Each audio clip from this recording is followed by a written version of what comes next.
integrate it, add wings to your career. Hello everyone, आज हम करेंगे एसएसजेई 2013 के क्वेश्चन पेपर का सॉल्यूशन।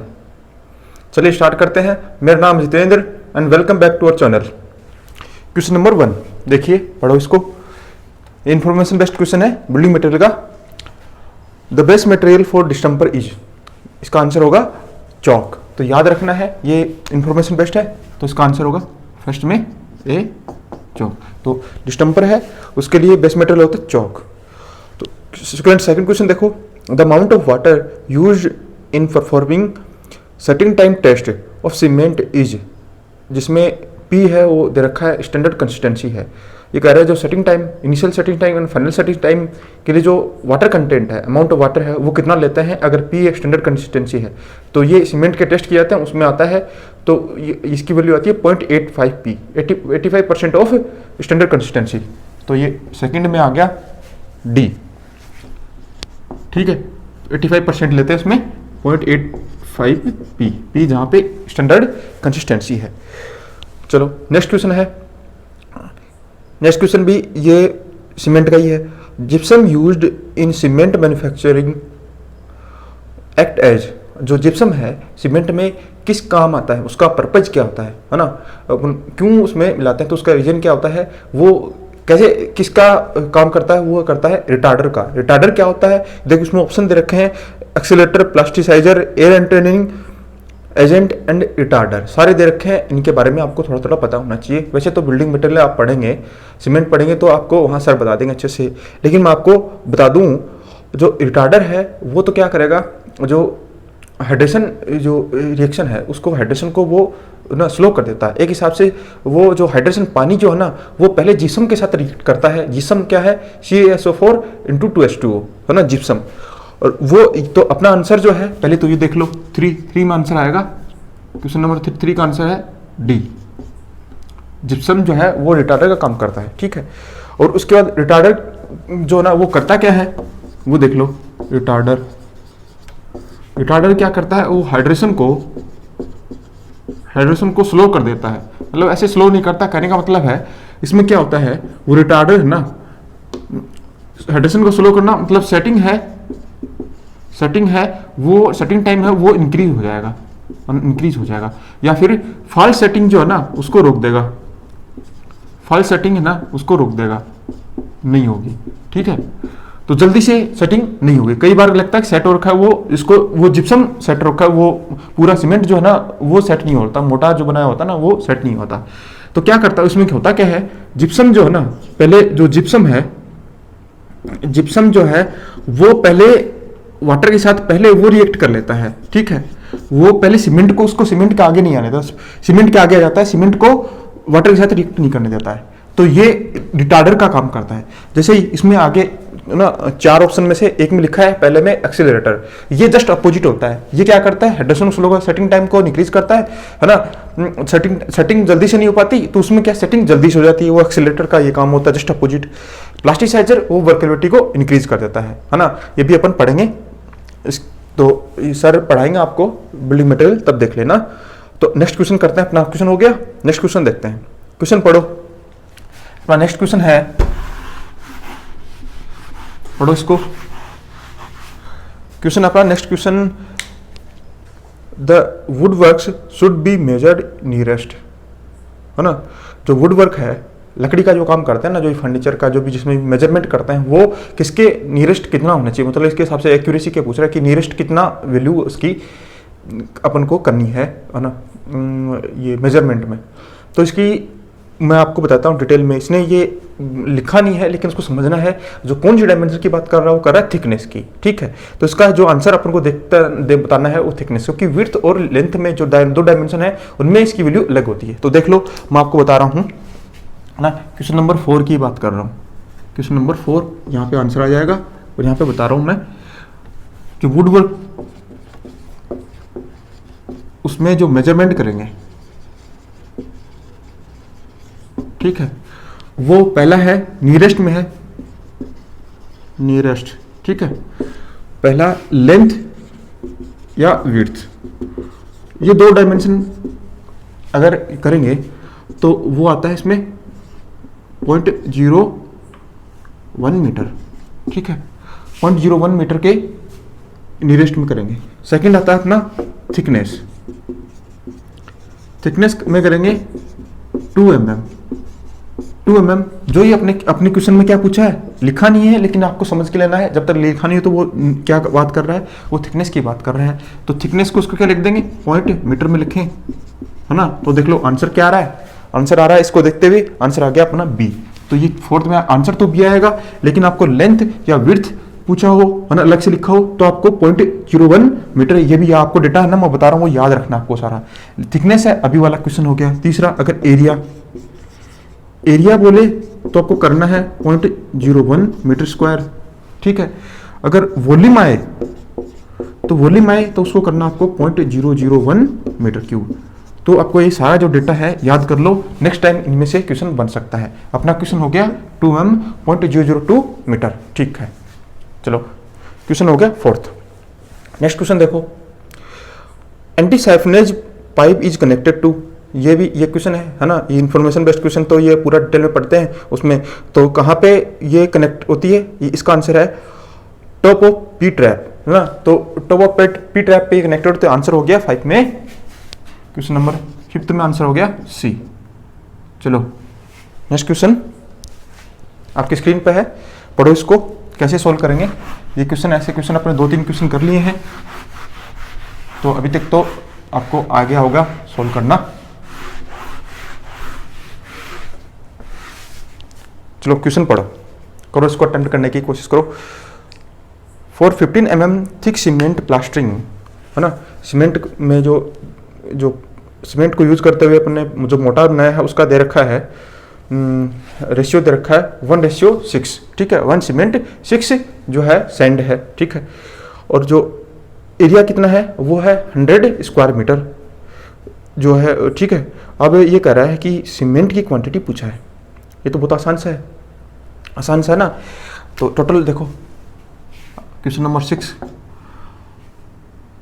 अपन को सीमेंट चाहिए, सीमेंट क्या आ जाएगी, सीमेंट तो 1 कितना दिया हुआ है, 6 दिया हुआ है ना, 1:6 दिया हुआ है उसमें। तो 1/7 मल्टीप्लाई बाई, यही होगा ना, 1 डिवाइड बाई टोटल कितना है 7 है, 1/7 multiply by volume, total volume कितना है 15 mm तो है उसकी थिकनेस, मीटर में कर दिया। एरिया कितना है 100, इसको सोल्व कर लो, ये कितना आ गया 1.5 डिवाइड बाई 7, ये आता है 0.21 के करीब आता है, 0.21 मीटर क्यूब। तो इसके नज़दीक में आंसर क्या आ गया, ए आ गया इसमें, 6 में, क्वेश्चन नंबर 6 में आ गया ए, ठीक है। आंसर हो गया अपना पहला वाला। तो वो तो आसान से 1/7 मल्टीप्लाई बाई ये टोटल जो वॉल्यूम एरिया इंटू ये जो थिकनेस दे रखी है प्लास्टरिंग, तो आंसर हो गया अपना ये। आसान सा क्वेश्चन है, ऑलरेडी अपने ऐसा किया हुआ है। चलो नेक्स्ट क्वेश्चन देखो, the most suitable stone for building piers, building piers जो हैं, है ना, जो पियर हैं या फिर मैं आपको बताऊं जो पिलर होते हैं, उसके लिए मोस्ट सुटेबल स्टोन जो है वो कौन सा है। आपको ऑप्शन दे रखे हैं, इसका आंसर है ग्रेनाइट, है ना, ये भी बिल्डिंग मटेरियल का क्वेश्चन है स्टोन में। तो इसका आंसर है 7, क्वेश्चन नंबर 7 में आंसर है ग्रेनाइट, ए ऑप्शन। लेकिन हो सकता है कि ये तो अभी ग्रेनाइट का वो पूछ लिया कि कौन सा कहाँ ज़्यादा यूज होता है। नेक्स्ट टाइम क्वेश्चन चारों में किसी भी बन सकता है, तो चारों के बारे में थोड़ा थोड़ा हल्का सा देख लो। ग्रेनाइट है, ग्रेनाइट क्या होता है, ग्रेनाइट की ना स्ट्रेंथ ज़्यादा होती है, इसमें स्ट्रेंथ ज़्यादा, तो ऐसे काम में ज़्यादा इसको यूज किया था जहाँ हैवी लोड आ रहा हो। हैवी लोड आता है कैसे, जहाँ पे पियर्स हो, है ना, जो अबटमेंट हो, जैसे ब्रिज बन रहा होगा ना, बना होगा, आपने कभी देखा होगा पुराना जो बने हुए ब्रिज हैं, नए में तो चलो आरसीसी का यूज करते हैं, पुराने ब्रिज हैं वहाँ पे जो पत्थर काम में लिया होगा, स्टोन काम में लिया होगा, वो होता है ग्रेनाइट होता है वो, है ना। तो ये हो गया ग्रेनाइट, तो अपना हो गया। नेक्स्ट देखते हैं हम, नेक्स्ट ऑप्शन अपना लाइमस्टोन, उससे नेक्स्ट है मार्बल, उसके बाद है सैंडस्टोन। वन बाय वन देख लेते हैं। लाइमस्टोन है, इसका यूज है वो आर्किटेक्चरल वर्क के लिए किया जाता है। आर्किटेक्चरल वर्क स्पेशली वाल में, वाल जो होती है ना उस पर जो भी आर्किटेक्चरल वर्क किया जाता है वो उसमें लाइमस्टोन का यूज किया जाता है। नेक्स्ट है मार्बल। इसका जो यूज किया जाता है वो ऑर्नामेंटल वर्क के लिए किया जाता है। इसको जैसे फ्लोरिंग है वहां पे भी यूज किया था। फ्लोर में सुना ना आपने, जो कोटा का जो मार्बल होता है, कोटा मार्बल से जो फेमस है, तो वो जो फ्लोरिंग वगैरह उसमें भी यूज किया जाता है। जो सैंडस्टोन है इसका मेसनरी में सबसे ज्यादा यूज होता है। मेसनरी में इसको भी आर्किटेक्चर वर्क के लिए यूज किया जाता है, लेकिन आर्किटेक्चर वर्क इसका कम यूज है, ज्यादा इसका मेसनरी वर्क ज्यादा यूज है। तो इनमें से ऐसे है ना, ये आ सकता है आर्किटेक्चर वर्क के लिए लाइमस्टोन, ऑर्नामेंटल या फ्लोरिंग के लिए मार्बल। ग्रेनाइट जो है सबसे ज्यादा, क्योंकि इसमें स्ट्रेंथ ज्यादा होती है, ज्यादा चांस है फिर से क्वेश्चन पूछेगा तो ज्यादा चांस इसी के ही है, लेकिन इसमें भी क्वेश्चन पूछ ले तो ऐसा जस्ट अपोजिट क्वेश्चन तो किसी भी बन सकता है इन्फॉर्मेशन पे कि इनमें से कौन सा यूज नहीं किया जा सकता स्ट्रेंथ के लिए, ज्यादा स्ट्रेंथ इनमें किसी में नहीं, सबसे ज्यादा ये यूज किया जाएगा। तो ठीक है, अपना क्वेश्चन हो गया। चलो नेक्स्ट क्वेश्चन देखो आप।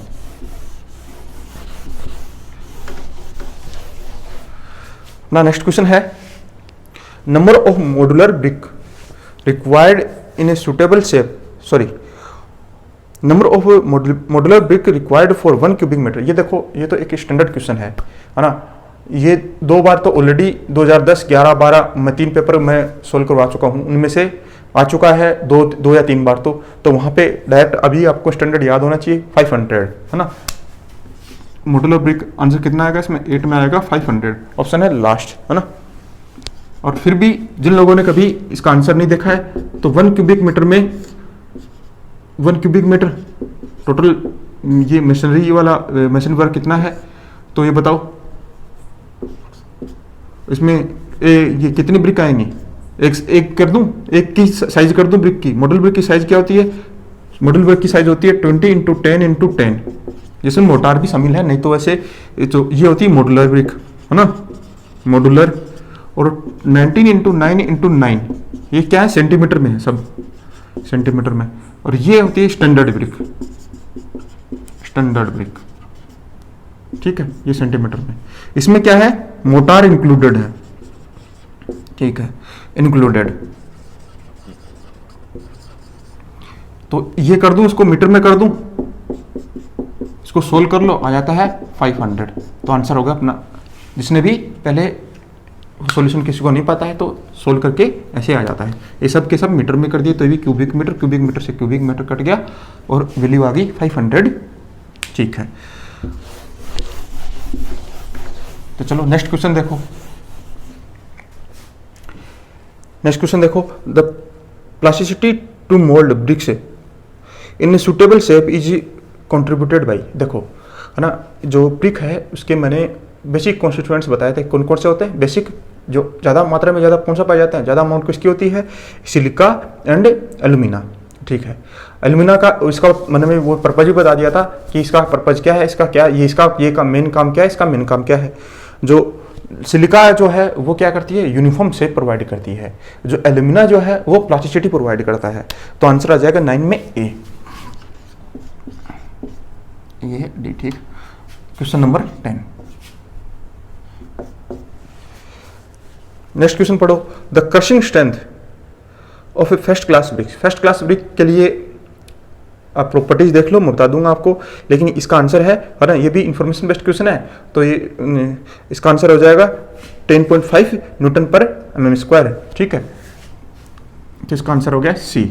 तो जो फर्स्ट क्लास ब्रिक है, फर्स्ट क्लास ब्रिक, ठीक, उसके लिए क्या हो, जो क्रशिंग स्ट्रेंथ जो है ना वो तो होना चाहिए 10.5 MP से ज्यादा, ठीक है। और जो वाटर अब्जॉर्प्शन है ना, अब्जॉर्प्शन वो 20% से कम होना चाहिए। तो फर्स्ट क्लास ब्रिक के लिए दोनों आपको प्रॉपर्टी याद रखनी है, नेक्स्ट टाइम जो है वाटर अब्जॉर्प्शन पूछ सकता है, ठीक है। तो अपना आंसर अभी जो पूछा है इसका आंसर हो गया सी। चलो नेक्स्ट क्वेश्चन देखो, सॉरी, क्वेश्चन पढ़ो। Which of the following cement in suitable is suitable for use in urgent repairs of existing massive concrete structure such as large dams. देखो क्वेश्चन पढ़ो फिर से, और इसमें देखो लिखा हुआ क्या है। इस कौन सीमेंट पूछी है, इनमें से जो दी हुई हैं इनमें से जो अर्जेंट रिपेयरिंग के लिए, जो एग्जिस्टिंग जो डैम है, जो भी कोई स्ट्रक्चर है जैसे डैम, उसमें अर्जेंट रिपेयरिंग के लिए, तो अर्जेंट रिपेयरिंग के लिए ऑप्शन देखो, इसमें पहला OPC Lloyd cement, rapid hardening cement, sulphate resisting cement. तो इसका आंसर होगा सी। तो सीमेंट पढ़ते हैं उसमें अच्छे से पढ़ते हैं अपन। ओपीसी तो देखो ऐसे में केसेस का है नहीं। लोइड सीमेंट का जो ओपीसी तो नॉर्मल वर्क के लिए यूज करते हैं, ठीक है, आपको पता है। सबसे पहले यही बेसिक जो यही पढ़ते हैं, पूरा इसी के बारे में पढ़ते हैं। लोइड सीमेंट जो होता है ना, उसको लोइड सीमेंट है ना, वो उसका पर्पज क्या होता है कि जो हीट है ना उससे जो बाहर निकलती है उसको कम किया जाता है। जिसमें मास कंक्रीट जैसे भी होगा, जो भी एरिया होगा वहाँ पे जो लोइड सीमेंट यूज किया जाता है ना। जैसे हीट जो बाहर निकली हुई कम होगी तो उससे क्या होगा, जो क्रैक्स है वो नहीं आएंगे। तो जैसे डैम अगर नया कंस्ट्रक्शन कर रहे हैं ना डैम का, जैसे कि हाइड्रोलिक स्ट्रक्चर जो भी बना रहे हैं जिसमें कि क्रैक्स थोड़े से भी हो गए, जैसे डैम हो गया या फिर टैंक हो गया, तो उसमें प्रॉब्लम हो जाएगी, उसमें लीकेज हो जाएगा। तो जो नया चीज़ बना रहे होंगे तब होगा, लेकिन अपने केस में नया पूछा नहीं है, तो ये थोड़ा डैम को देख के लोइड सीमेंट मत कर देना, इसलिए मैंने उसको डिटेल में बताया। तीसरा यहाँ पर रैपिड हार्डनिंग सीमेंट। तो देखो इसने पूछा अर्जेंट रिपेयर है ना, तो रैपिड हार्डनिंग सीमेंट इसमें आंसर आएगा, क्योंकि रैपिड हार्डनिंग सीमेंट जो है ना वो जल्दी से अपन को अर्ली स्ट्रेंथ दे, जल्दी से जो सेट हो जाए, वही तो अपना आंसर होगा, है ना। वही तो अपन को अभी जो आंसर इसी प्रॉब्लम का, तो आंसर हो गया अपना सी, 11 में सी। और सल्फेट रेजिस्टिंग सीमेंट जो है ना वो ऐसे एरिया में होगी जैसे कि मरीन एरिया है, जहाँ पे सल्फेट अटैक होने के ज़्यादा चांसेस है ना। तो अपन सर मरीन एरिया तो है नहीं, तो आप आंसर इसमें होगा सी, रैपिड हार्डनिंग सीमेंट। वो जल्दी से स्ट्रेंथ जो है ना अर्ली स्ट्रेंथ गेन करती है, ठीक है। तो वो 7 दिन में, ओपीसी जो 7 दिन में करती है वो 3 दिन में कर देती है। तो क्योंकि अपन को अर्जेंट चाहिए ना, तो ये आंसर हो गया रैपिड हार्डनिंग। चलो नेक्स्ट क्वेश्चन देखो। नेक्स्ट क्वेश्चन है, ये बिल्कुल ही इंफॉर्मेशन बेस्ड क्वेश्चन है, तो पढ़ो इसको। फॉर पॉलिशिंग मॉइस्चर के फ्लोर्स वी यूज, है ना। देखो इसका आंसर है ऑक्जेलिक एसिड। ये बिल्कुल इंफॉर्मेशन बेस्ड क्वेश्चन है, इसमें समझने का कुछ नहीं है, तो आंसर आ जाएगा 12 में डी, ठीक है। नेक्स्ट क्वेश्चन देखो। The lintels are preferred to arches because, जो लिंटल है वो आर्चेज की जगह लिंटल क्यों यूज करते हैं। देखो आर्चेज जो है ना वो थोड़ा ना उसमें जो मशीन है या फिर काम करने के लिए उसमें स्किल चाहिए ना, स्किल लेबर चाहिए। तो काम करने वाला बंदा स्किल चाहिए, उसमें थोड़ा सा टाइम लगता है ना बनाने में, और थोड़ा सा डिफिकल्ट होता है बनाने में। तो और जो जबकि ना, तो इसलिए क्या करते हैं, और उसमें टाइम ज़्यादा लग रहा है, पैसा भी ज़्यादा खर्च हो रहा है ना। तो सारे देखो इसमें एक हिसाब से लिंटल को यूज़ करते हैं। 2 डिसएडवांटेज हैं, ऑप्शन में देखते हैं ये करेक्ट है या नहीं करेक्ट है। पहला ऑप्शन देखो, arches require more headroom to span the opening like doors windows actor. सही बात है, आर्च में ज़्यादा रिक्वायर्ड होती है, लिंटल तो आसानी से हो जाता है काम, ठीक है। Arches require strong abutment withstand arch thrust. सही बात है। आर्चेज आर डिफिकल्ट टू, ठीक है, कंस्ट्रक्शन में भी डिफिकल्ट होते हैं, सही बात है। और उसमें बहुत सारी चीज़ें नहीं लिखी, इतना ही लिखा है, ठीक है। तो आप सारी चीज़ें सही हैं, तो आंसर आ जाएगा इसमें 13 में डी। क्वेश्चन नंबर 14 पढ़ो। रेंजिंग इज डिफाइंड एज, तो ये डिफिनेशन है रेंजिंग की, है ना। तो रेंजिंग क्या होता है, रेंजिंग में जो अपनी चेन लाइन है उस पर जो इंटरमीडिएट जो पॉइंट्स हैं उसको लगाया जाता है। तो ये एक बेसिक डिफिनेशन है, तो इसका आंसर हो जाएगा बी, है ना, 14 में बी। तो ranging is defined as establishing intermediate points on a chain line, ठीक है। चलो नेक्स्ट क्वेश्चन देखो। नेक्स्ट क्वेश्चन है अपना, compute the angle between the line A B and A C, जिसके बियरिंग दे रखे हैं अपन को, है ना।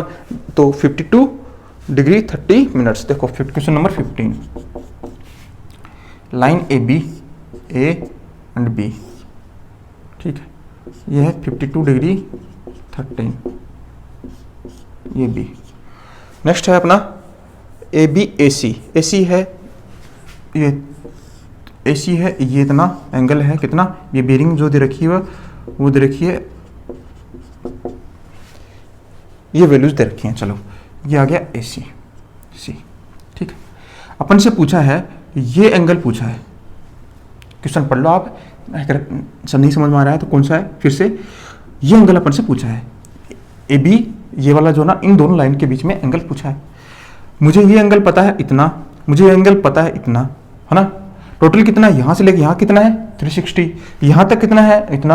अब मुझे ये बताओ ये एंगल कितना हो जाएगा, 360 माइनस, ये मैं लिख रहा हूँ यहाँ पे 360 डिग्री माइनस 328.45, कितना आ जाएगा ये आ जाएगा 31 डिग्री 15 मिनट्स, इतना ही है ना। तो ठीक है, ये आ गया ये वैल्यू 31 एंड 15 मिनट्स, और ये कितना है 52 30, दोनों को ऐड कर दो वही अपना आंसर हो जाएगा। 31 degree 15 minutes plus 52 degree 13 minutes, इसको ऐड कर दो, 45 तो हो गया ये मिनट्स, और ये आ गया 83 डिग्री 45। ठीक है, तो आंसर आ गया अपना डी, 15 में आ गया डी। तो आसान सा है, ये वैल्यू दे रखी है ना, आपको ये पता होना चाहिए ये वैल्यू कितनी है, पहले से इसने बेरिंग दे रखी है ना, और ये बेरिंग है इसकी दे रखी है ये वैल्यू, और अपन को पता करना है टोटल एंगल, तो ये एंगल पता चल जाए, है ना। एंगल में देखना आपको, ये बिल्कुल ही ना जैसे फोर बेरिंग ये बैक बेरिंग ऐसे क्वेश्चन बहुत आते हैं सर्वे के, तो इसमें ज़्यादा आपको फंसना नहीं है, फॉर्मूला वॉर्मूला कभी मत देखना ऐसे में सीधा सीधा डायग्राम बनाओ, तुरंत पेन चलना चाहिए आपका। ठीक है, तो ये एंगल आपको पता चल गया, और ये एंगल आपको पता है ही ऑलरेडी बेरिंग है इसकी, तो जोड़ दो कितना आ गया, बस ऐड करते ही आंसर हो गया अपना। ऐसे जो ना आपने फॉर्मूले बहुत याद किए होंगे कि नेक्स्ट की बेरिंग निकालनी है तो क्या करेंगे, ऐड कर दो वो कर दो, वो आपको फॉर्मूला सर्वे में फॉर्मूले इसमें लगाने ही नहीं है। ठीक है, लेवलिंग में या फिर इसमें जो बेरिंग वाला चैप्टर आता है कंपास सर्वे में आपको फॉर्मूला लगाना नहीं है। चलो नेक्स्ट क्वेश्चन देखो, whole circle bearing of a line, है ना, अपन को दे रखी है होल सर्कल WCB जो सिस्टम है उसमें दे रखी है अपन को बेरिंग, अपन को पूछी है QCB में पूछी है ना, अपन को QCB में पूछी है, तो ये बताओ क्वाड्रेंटल मार्बल सिस्टम में ऑप्शन से पूछी है, क्वेश्चन नंबर 16। यहाँ देखो पहले तो दिया हुआ कितना है, दिया हुआ है 287 डिग्री 15 मिनट्स। मुझे ये बताओ, ये आपको पता है नॉर्थ, ये साउथ, ये ईस्ट और ये वेस्ट, सही बात है, सही बात है ना। 287 और डिग्री एंड 15 मिनट्स किधर कहाँ पे होगा, यहाँ 90 180 270 यहाँ इसके बाहर होगा, और अपन हमसे पता है अपन को नॉर्थ से लेके चलेंगे, ये जब भी बेरिंग जब भी लिखेंगे तो नॉर्थ से लेके चलते हैं। ठीक है, तो ये कितना आ गया 287 15, ये तो है होल सर्कल बेरिंग, है ना। अपन से पूछा क्वाड्रेंटल वाला, रिड्यूस है उसी को बोलते हैं क्वाड्रेंटल को ही बोलते हैं, तो क्वाड्रेंटल ये क्वाड्रेंटल ये क्वाड है 4, है ना, तो नाम उसी से ही आता है। ठीक है, अब मुझे ये बताओ, ये वाला है यहाँ से आएगा ना, नॉर्थ से वेस्ट की तरफ आएगा, है ना, इस साइड से देखो ये आएगा, तो अपन को ऑप्शन में देखना हो, देखो आंसर है ना, वैल्यू नहीं निकालनी है, पहले देख ये क्वाड्रेंट कौन सा होगा, नॉर्थ वेस्ट होगा ना, वैसे डायग्राम बनाने की जरूरत नहीं है, अपन को पता है ये 270 से ज़्यादा है ना, इसको डायग्राम फॉर्मूला सारी चीज़ें बताओ ना, 270 से ज़्यादा है तो कौन सा होगा, इस वाले में होगा नॉर्थ वेस्ट, तो नॉर्थ वेस्ट में देख लो, नॉर्थ वेस्ट में ऑप्शन एक ही दे रखा है, तो आंसर तो इसका सीधे सीधे सी आ गया, है ना तो ये बनाना पड़ा, और बस इस वैल्यू को देखते ही आ गया आंसर, है ना। इस वैल्यू को देखते ही अपन को पता है कि इसमें 270 से ज़्यादा है तो ये होगा नॉर्थ वेस्ट वाले में होगा, है ना। ठीक है, लेकिन इसमें इसने तो ऐसे दे दिया नॉर्थ वेस्ट और भी दे रखे हो, वैल्यू दे रखी हो, तो अपन क्या करेंगे फिर 360 से माइनस कर लो भाई, और तो क्या बताएं, से माइनस कर लो और वैल्यू निकाल लो, वो आ रही है 72 डिग्री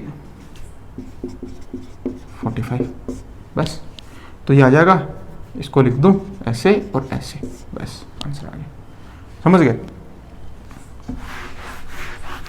तो नेक्स्ट क्वेश्चन देखो अपना, question number 17, a line joining some fixed point on the main survey line is called, इसका आंसर है, इसको बोलते हैं टाई लाइन, तो 17 में बी, 17 है उसका आंसर होगा बी। देखो इसमें दी हुई है और दो सब 4 ऑप्शन है, उसके बारे में देखो। पहले देखो तीसरा ऑप्शन जो देखा चेन लाइन तो सारी की सारी होती हैं, जो चेन लाइन है, check line, tie line, base line, सारी की सारी चेन लाइन है, ठीक है ना। तो इसमें देखो पहला ऑप्शन दे रखा है चेक लाइन, चेक लाइन जो है ना वो एक्यूरेसी के लिए होती है, एक्यूरेसी चेक के लिए, है ना, एक्यूरेसी के लिए चेक लाइन जो है ना वो किसका पर्पज क्या होता है, एक्यूरेसी चेक करने के लिए होती है। दूसरा है टाई लाइन, अपना आंसर हो गया। जो टाई स्टेशन हो या सब्सिडरी स्टेशन हो, उनको कनेक्ट करने के लिए होता है। तो कनेक्ट करने के लिए होता है, दो या दो से ज़्यादा कनेक्ट टाई स्टेशन, ठीक है, या और इसकी जगह सब्सिडरी स्टेशन, ठीक है। और ये बेस लाइन जो है ना, बेस लाइन वो बिगेस्ट चेन लाइन होती है, ठीक। तो सारे के बारे में पता हो गया। अगर एक्यूरेसी चेक करने के लिए पूछे कौन सी करते हैं, तो ये करते हैं चेक लाइन। टाई लाइन है वो इसी पे अपना क्वेश्चन है। तो ये देखो ये क्या कर रहा है, सम फिक्स्ड पॉइंट को कनेक्ट करने के लिए लाइन जोनिंग। तो ये देखो टाई स्टेशन बोल दिया, या फिर कोई पॉइंट्स है उनको फिक्स करने के लिए टाई लाइन होगी। बेस लाइन वो यह क्या है, बिगेस्ट चेन लाइन। ये क्वेश्चन बनता है बिगेस्ट चेन लाइन कौन सी होती है, वो होती है बेस लाइन। तो ये अपना आंसर हो गया। इनके बारे में आपको पता चल गया, आंसर भी हो गया। चलो नेक्स्ट क्वेश्चन पढ़ो इसको, नेक्स्ट क्वेश्चन अटेम्प्ट करो आप।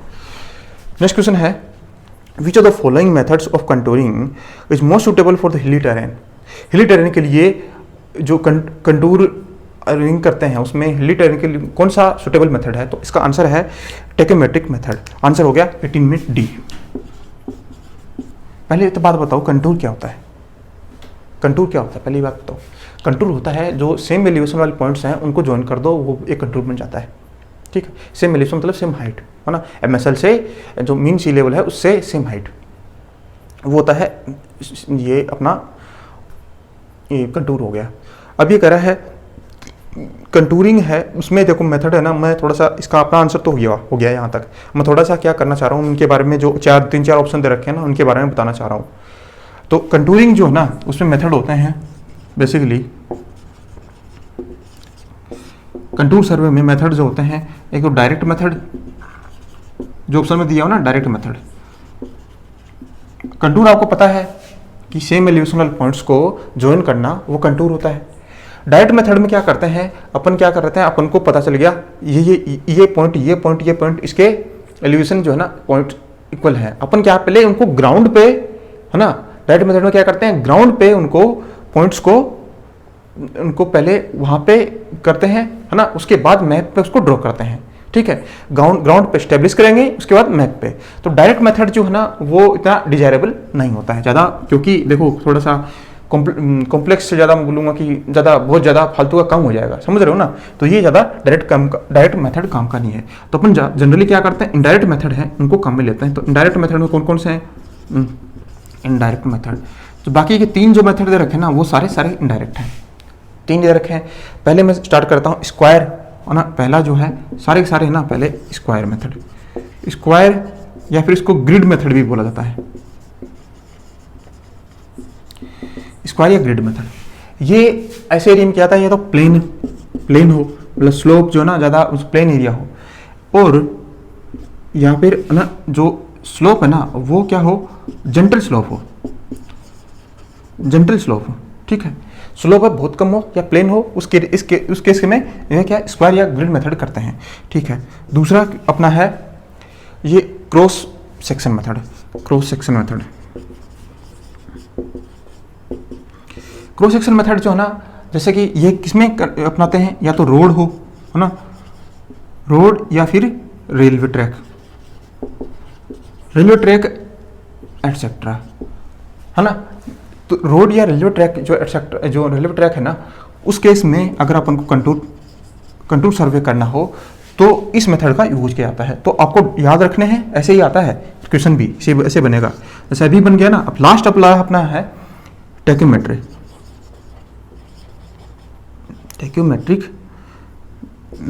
ठीक है। ये हिली टेरेन के लिए जहां स्लोप जो है वो स्टीप स्लोप हो, उस स्टीप स्लोप में, ठीक है। स्टीप स्लोप या हिली टेरेन जो है ना, उस एरिया में कौन सा मेथड काम का आता है, वो आता है टेक्योमेट्रिक। तो देखो डायरेक्ट मेथड है, उसमें क्या आता है, पहले जो ग्राउंड पे है उस पहले पॉइंट्स को ना ग्राउंड पे अपन स्टेब्लिश करेंगे और उसके बाद उस पे ड्राइंग पे बनाएंगे। तो इसलिए ये ज़्यादा अपन को डिजायरेबल मेथड नहीं है। इनडायरेक्ट मेथड अपन ज़्यादा यूज करते हैं। स्क्वायर या ग्रिड मेथड है जो या तो प्लेन एरिया हो या फिर क्या हो, स्लोप जो है बहुत ही कम हो, जेंटल स्लोप हो, तब यूज करेंगे। क्रॉस सेक्शन, जो क्रॉस सेक्शन मेथड है ना, वो रेलवे या रोड ट्रैक है ना, रोड या रेलवे ट्रैक के लिए इसको यूज किया जाता है। ठीक है, इसमें सर्वे अगर करना पड़े अपन को, कंट्रोल सर्वे, तब करेंगे। हिली टेरेन के लिए कौन सा किया जाएगा, वो कहेगा टैक्योमेट्रिक। ठीक है, तो तीनों क्वेश्चन ऐसे ही बनेंगे, तो अपन को ऐसे याद किया। ठीक है, तो अपना क्वेश्चन हो गया। चलो नेक्स्ट क्वेश्चन देखते हैं, question number 19। A level line is a, है ना, ये लेवल लाइन की डेफिनेशन पे क्वेश्चन है, तो इसका आंसर हो जाएगा ए, लेकिन मैं आपको इसको समझा देता हूँ। ठीक है, तो आंसर क्या हो जाएगा, line parallel to the mean spheroidal surface of the earth. ठीक है, ये तो है इसकी डेफिनेशन का, लेकिन इसको समझा देता हूँ आपको कैसे होता है क्वेश्चन नंबर 19। ठीक है, ये कुछ अपनी अर्थ सरफेस है, यहाँ पे मैंने कोई ये रखा है, ट्राइपॉड पे अपना इंस्ट्रूमेंट लगा हुआ है। ठीक है, मैंने क्या कर रखा है, ये कर रखा है मैंने, यहाँ पे एक ट्राइपॉड रखा, उस पर इंस्ट्रूमेंट लगाया और यहाँ पे मैंने स्टाफ रख दी, और यहाँ पे कोई रीडिंग दिख रही है मुझे। मैंने ये जो इंस्ट्रूमेंट है वो क्या रखा है, बबल ट्यूब को सेंटर में रखते हुए मैंने ये ऐसा किया है। ये अपना ग्राउंड लेवल, ठीक है, ये अपना ग्राउंड, इसके पैरेलल में है क्या है, MSL है इसके पैरेलल में। ठीक है, ये इस लाइन को बोलते हैं हॉरिजॉन्टल लाइन। ठीक है, ये जो लाइन ना, इसको बोलते हैं हॉरिजॉन्टल लाइन। अब देखो, ये है अपना लेवल लाइन। देखो जो इसमें दे रखा है ना, पैरेलल टू, है ना, ये देखा पैरेलल है, तो ये पैरेलल है इसके देखो, है ना, ये इसके पैरेलल है, मीन स्फेरॉइडल सरफेस के पैरेलल है। देखो ये रही इसके, ये MSL भी हमेशा क्या होती है, ये MSL अपने जब भी क्वेश्चन किए MSL क्या कर नीचे दिखाया ना अपन ने, है ना, तो वो मीन सी लेवल को अपने, ये भी क्या होता है, कर्वेचर की फॉर्म में होता है। तो ये आंसर हो गया अपना, ऐसे होता है। तो ये लेवल लाइन इसके पैरेलल हो गई, इसके पैरेलल हो गई। ठीक है, ये हो गई अपनी हॉरिजॉन्टल लाइन। और हॉरिजॉन्टल लाइन जो है वो क्या होती है, टेंजेंट टू अर्थ सरफेस। मैंने ये आपको समझा दिया बस, है ना। 19 में आएगा, आंसर आएगा ए। और ये हॉरिजॉन्टल ऐसे मैंने आपको थोड़ा सा डिटेल में बता दिया है। ठीक, तो चलो नेक्स्ट क्वेश्चन करते हैं। थोड़ा सा ये पिक्चर बना हो तो याद करने में आसानी होती है, तो इसलिए मैंने आपको एक्चुअल में क्या होता है वो बता दिया है। डेफिनेशन रटने में जाओगे सब कुछ तो नहीं होगा। चलो नेक्स्ट क्वेश्चन है, ये आपको रटना ही है, आपको फॉर्मूला याद रखना है। पूछा है, if I is there rate of interest express in decimal, ठीक है, and n is the number of years, the coefficient of annual sinking fund IC इसका फॉर्मूला है। इसका आंसर आएगा BI/1 + I की पावर n-1। ठीक है, ये है 2020 में आंसर होगा B, है ना। IC का फॉर्मूला है I/1 + I की पावर n-1। ये सिंकिंग फैक्टर फंड है। ठीक है, I जो जिसमें n तो नंबर ऑफ ईयर्स, I जो है रेट ऑफ इंटरेस्ट है। ठीक है, तो ये आपको फॉर्मूला याद रखना है। नेक्स्ट टाइम क्या हो सकता है, इसमें न्यूमेरिकल पूछ ले तो आपको ये गलती नहीं करनी है, फॉर्मूला आपको पक्का याद होना चाहिए। छोटा सा न्यूमेरिकल भी पूछ सकता है। चलो नेक्स्ट क्वेश्चन करते हैं, क्वेश्चन नंबर 21। ये आसान सा क्वेश्चन है। ये आपको देखो डायग्राम दिया हुआ है ना, ये जो एक प्लान दिया हुआ है, एक सेक्शन दिया हुआ है ना। अब आपने ये क्वेश्चन है, इसका एस्टिमेशन एंड कॉस्टिंग का सर ने आपको बहुत अच्छे से पढ़ाया है ना। ये long wall short wall method जो है उसको यूज करके बहुत आसानी से जल्दी से, देखो कितना जल्दी से क्वेश्चन होता है। पूछा क्या है क्वेश्चन में, ये प्लान और सेक्शन पढ़ने के देखने के बाद में क्वेश्चन पढ़ो। The above figure represents plan and section of an excavation layout. ठीक है, एक्सकेवेशन कर रहे हैं, ये है अपनी 4 दीवारें हैं, है ना, जैसे 6 मीटर की और 4 मीटर सामने की। और जो है ना, जो इसकी जो डेप्थ है वो एक्सकेवेशन कितना करेंगे, 60 सेंटीमीटर, और जो विड्थ है वो है 80 सेंटीमीटर। ठीक है, तो वॉल्यूम पूछा है इसका एक्सकेवेशन करने के लिए। तो वॉल्यूम बताओ, देखो वॉल्यूम एक्सकेवेशन के लिए वॉल्यूम क्या चाहिएगा, क्वेश्चन नंबर 21 यहाँ पे है ना, क्वेश्चन नंबर 21। तो क्वेश्चन नंबर 21 का आंसर देखेंगे अभी। ये देखो ऐसा है कुछ, ठीक है, ये हो गई 0.8 मीटर और डेप्थ क्या हो गई 0.6 मीटर। तो मुझे डेप्थ विड्थ पता है, डेप्थ पता है, मुझे क्या चाहिए, मुझे सिर्फ और सिर्फ लेंथ चाहिए, है ना। तो मैं क्या कर दूंगा, फिर कर दूंगा इसमें 0.8 × 0.6 × लेंथ। ठीक है, लेंथ कर दूं, आंसर हो जाएगा अपना तो लेंथ क्या आ जाएगी, length long wall short wall method से देख लें, ठीक है। ये क्वेश्चन ये कुछ ऐसा है, ये 6 मीटर कह रहा है टोटल, ये कह रहा है 4 मीटर यहाँ से यहाँ, आउटर से आउटर। अब मुझे ये बताओ ये विड्थ कितनी है 0.8 मीटर की, तो हर जगह ये भी तो 0.8 मीटर की है, 0.8 मीटर की है, ठीक है।